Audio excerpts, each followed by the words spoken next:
Hello everyone, स्वागत है आप सभी लोगों का कॉमर्स ट्यूटोरियल पॉइंट के आज के इस वीडियो में, जिसमें हम लोग क्लास 11th का अकाउंटेंसी जो कि एसके सिंह बुक से हम लोग कवर कर रहे थे। क्वेश्चन नंबर 3 से क्वेश्चन नंबर 3 तक हम लोग का कंप्लीट हो चुका था। आज के क्लास में हम लोग क्वेश्चन नंबर 4 के ए को पढ़ने वाले हैं, लेकिन ये 4 का ए जो टॉपिक है बेसिकली कंपाउंड जर्नल एंट्री।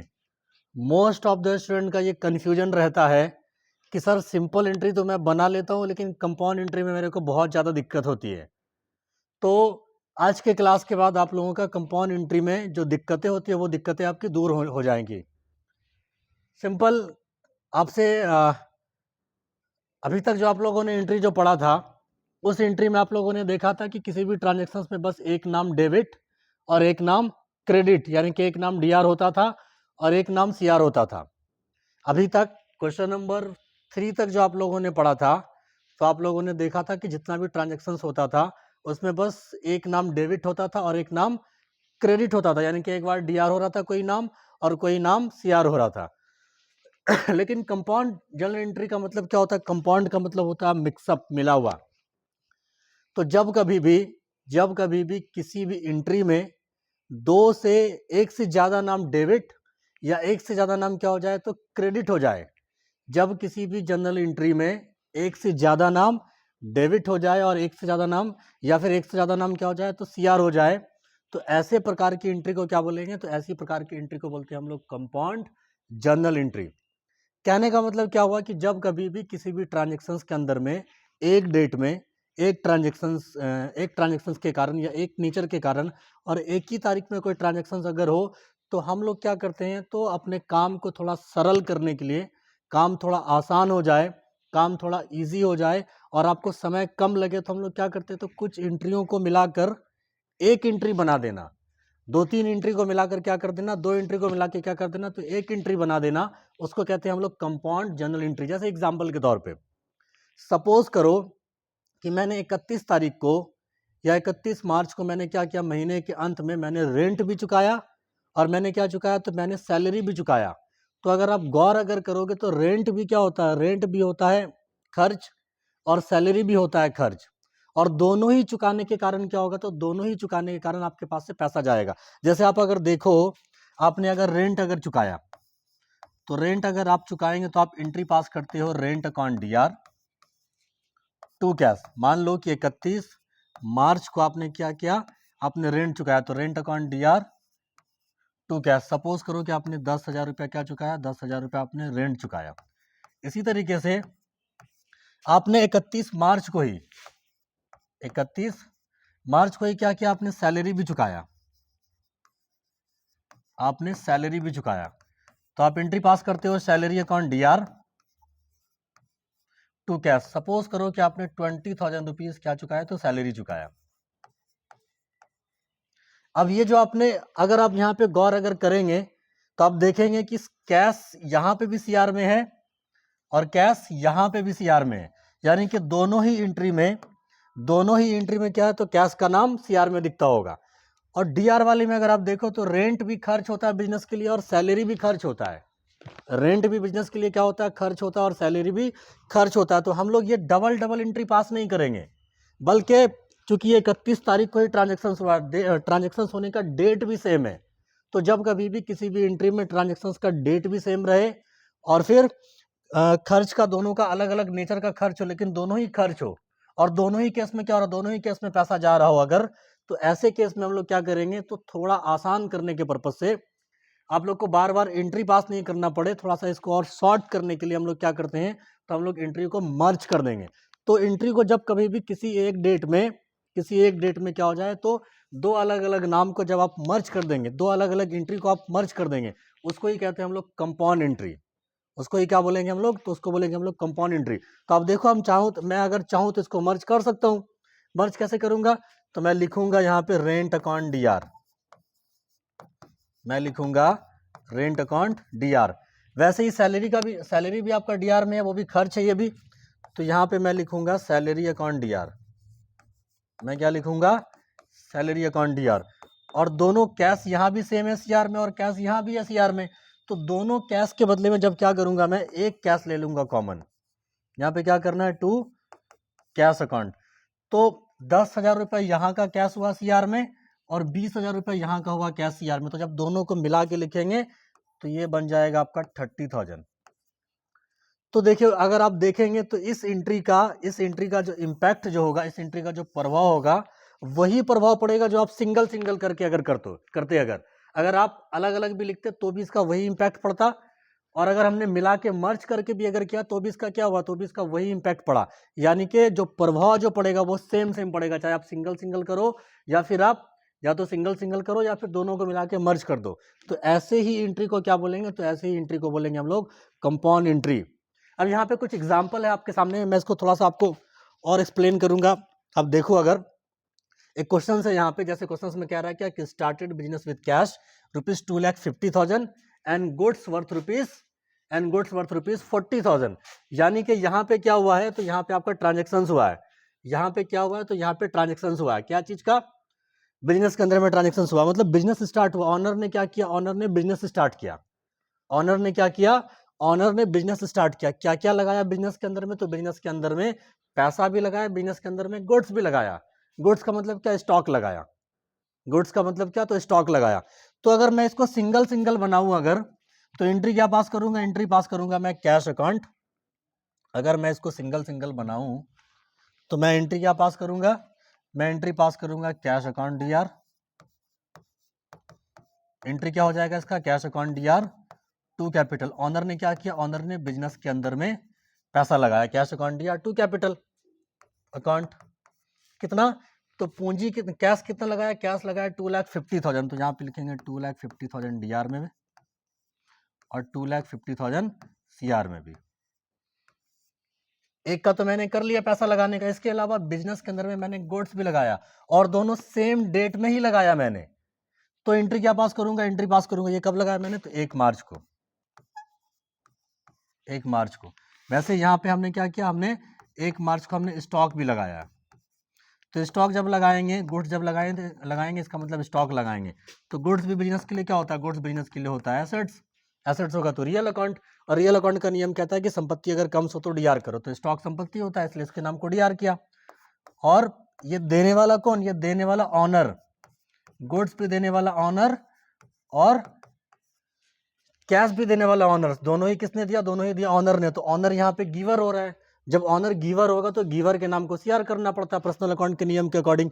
इसी वजह से ऑनर के नाम के बदले में मैंने कौन सा वर्ड यूज किया, तो कैपिटल वर्ड यूज किया।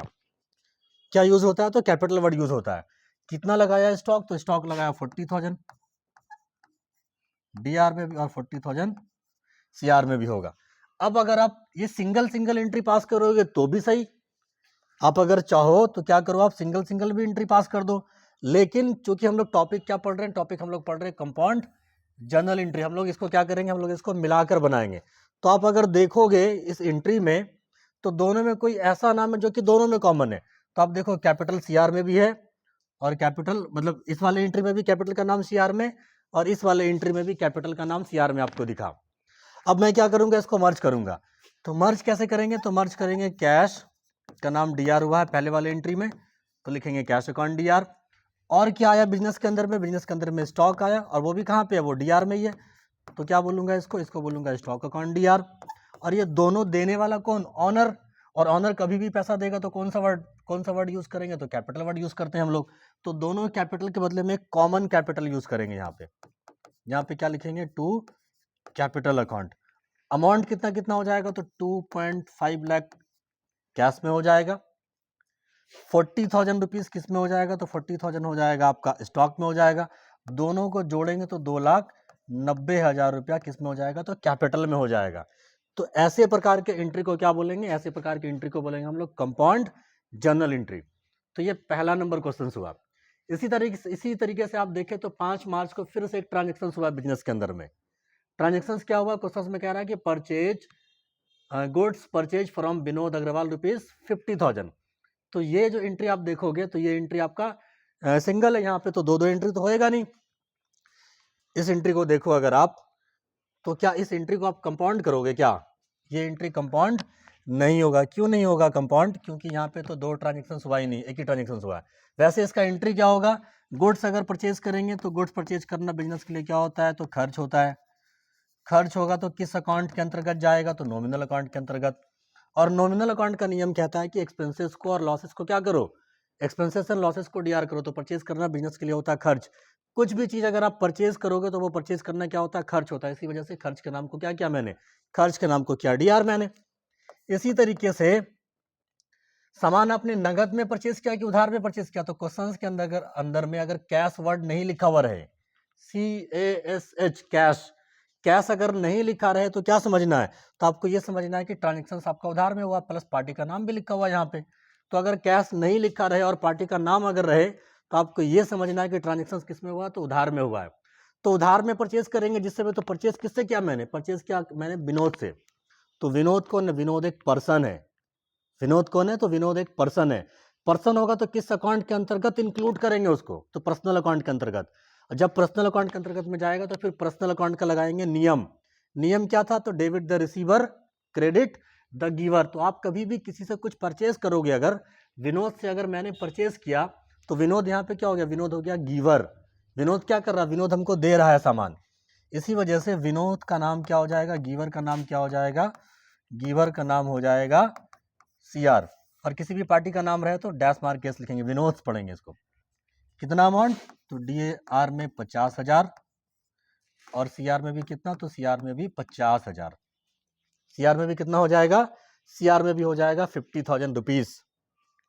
तो ये हो गया आपका क्या? ये हो गया आपका क्वेश्चन, ये 5 तारीख का ट्रांजेक्शन।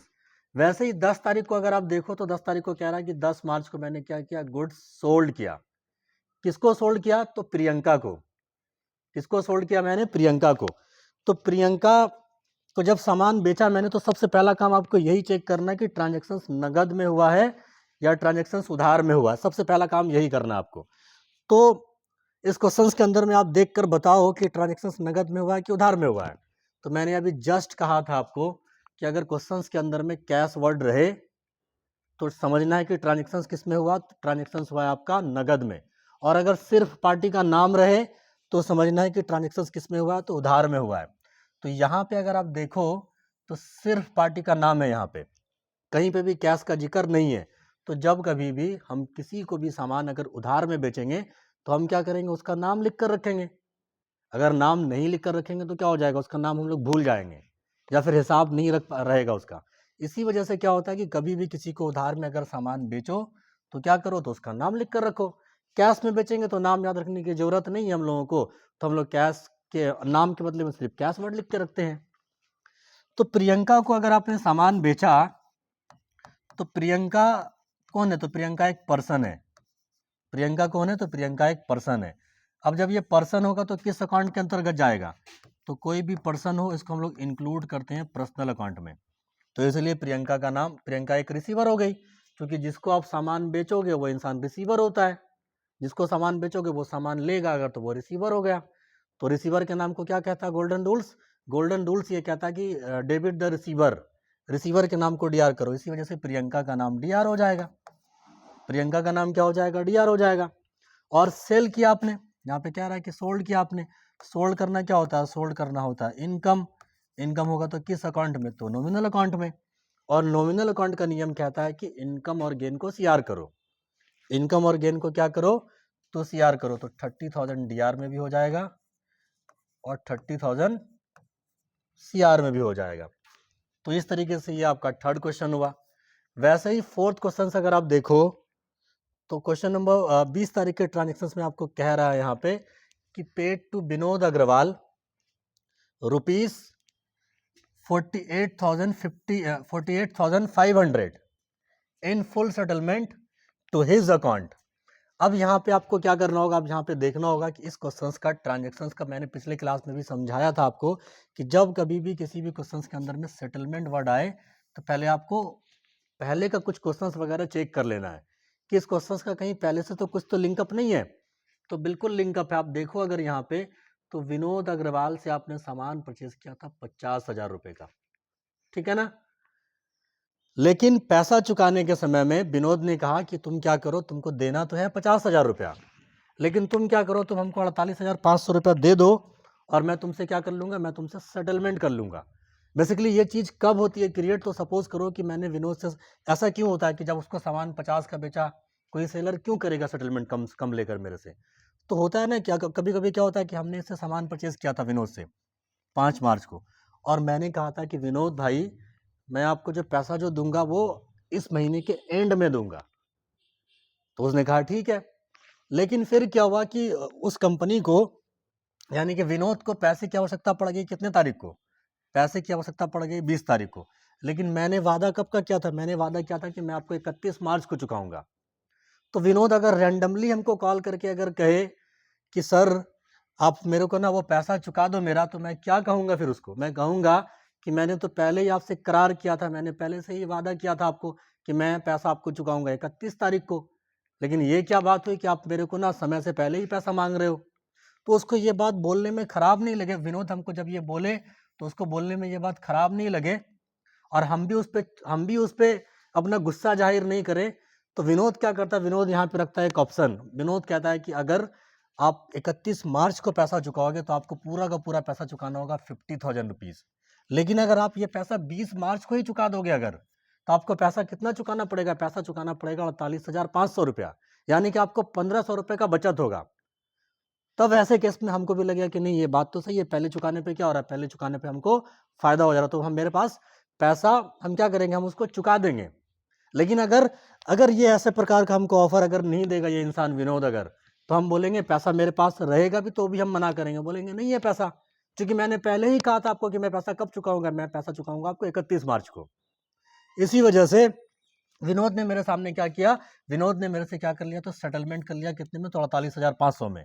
अब यहाँ पे अगर आप देखोगे तो विनोद को मैंने क्या किया, विनोद को मैंने पैसा चुकाया। विनोद को क्या किया मैंने, विनोद को मैंने पैसा चुकाया। अब ये जो एंट्री हुआ ये हो गया आपका कंपाउंड जनरल एंट्री, मतलब मिला हुआ दो। यहाँ पे क्या हो रहा है, तो यहाँ पे दो ट्रांजेक्शन हो रहा है, यहाँ पे क्या हो रहा है, दो नाम हो रहा है। अभी देखिएगा आप, विनोद को मैंने पैसा चुकाया। विनोद को जब पैसा चुकाएंगे तो विनोद क्या, विनोद आपका रिसीवर है। विनोद क्या है, विनोद रिसीवर है। तो विनोद एक पर्सन है, पर्सन होगा तो पर्सनल अकाउंट में, और पर्सनल अकाउंट का नियम कहता है कि रिसीवर के नाम को डीआर करो, इसी वजह से विनोद का नाम डीआर हो जाएगा। तो विनोद का नाम हमने डीआर किया। मेरे पास से क्या हो जाएगा, हम अगर किसी को पैसा चुकाते हैं तो पैसा मेरे पास से चला जाएगा। अगर मैं किसी को पेड करूंगा तो क्या हो जाएगा, पैसा मेरे पास से जाएगा। पैसा जब मेरे पास से जाएगा मतलब कैश जाएगा। कैश होता है क्या, कैश होता है एसेट्स। एसेट्स होगा तो किस अकाउंट के अंतर्गत, एसेट्स होगा तो रियल अकाउंट के अंतर्गत जाएगा।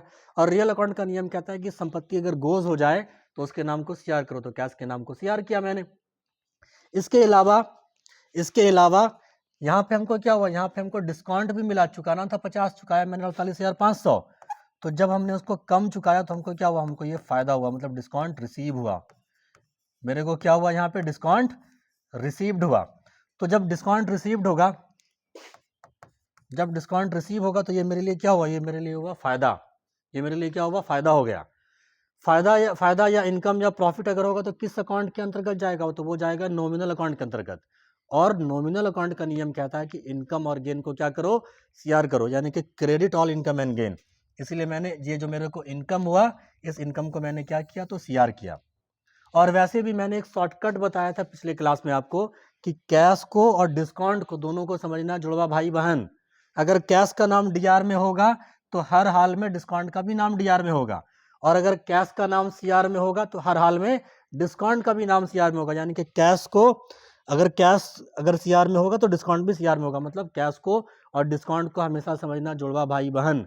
यानी कि एक को मारने पे चोट किसको होगा, दूसरे को भी लगेगा।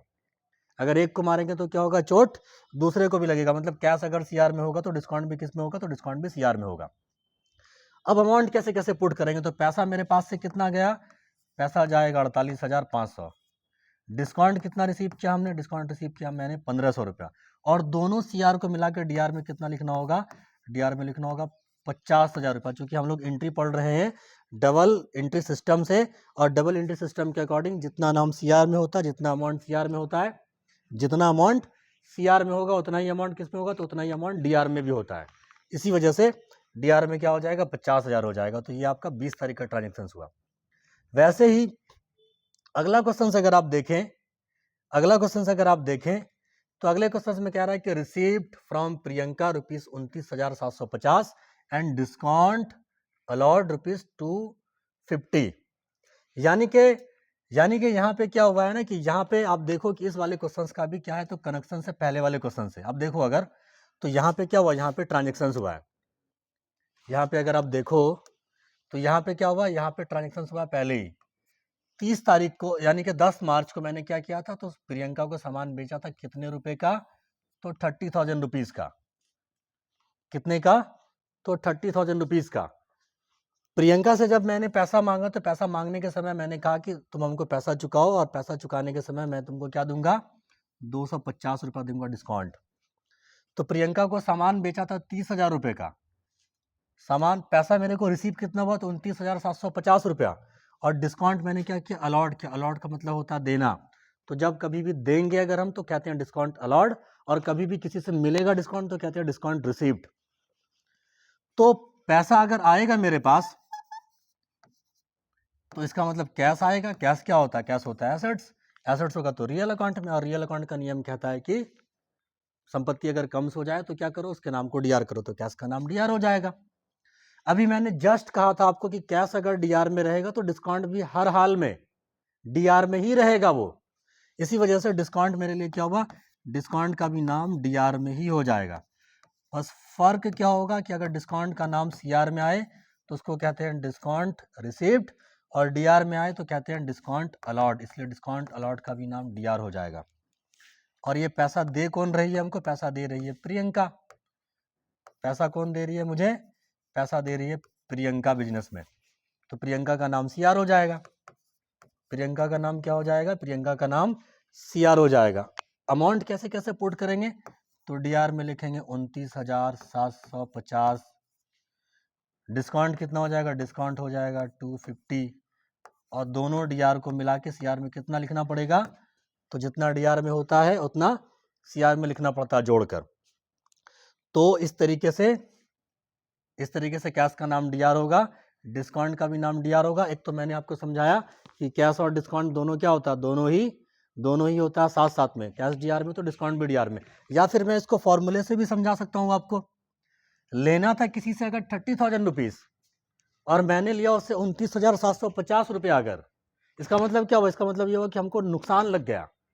किसी भी प्रकार का नुकसान होगा तो वो नॉमिनल अकाउंट में जाएगा, और नॉमिनल अकाउंट का नियम कहता है कि एक्सपेंसेस को, लॉसेस को डीआर करो। इसी वजह से ये जो हमको लॉस लगा तो लॉस के नाम को मैंने डीआर किया। और पैसा देने वाली प्रियंका, पैसा और लॉस दोनों देने वाली कौन है, प्रियंका, तो इसलिए प्रियंका का नाम क्या हो जाएगा, सीआर हो जाएगा। तो आज आई थिंक आप लोग को समझ में आया होगा। कंपाउंड जर्नल एंट्री बहुत इंपॉर्टेंट टॉपिक है प्रैक्टिकल लाइफ में। जब आप कभी भी वर्क करोगे तो अगर ये आपको एंट्री अगर मिलाकर करने के लिए आता होगा अगर, तो वहाँ पे क्या होगा कि वहाँ पे आप घंटों का काम कुछ समय में, मतलब समय बचेगा ये करने से आपको।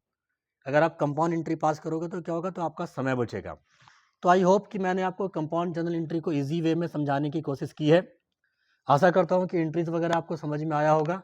अगर आपको लेक्चर पसंद आया हो तो आप चैनल को सब्सक्राइब करें, लाइक करें, शेयर करें, और आप बने रहो चैनल के साथ में। मैं आपको class 11th accountancy SK Singh book से ये चल रहा है अभी, मैं आपको कवर कराऊंगा टाइम टू टाइम सारे के सारे चैप्टर्स को। Thank you for watching.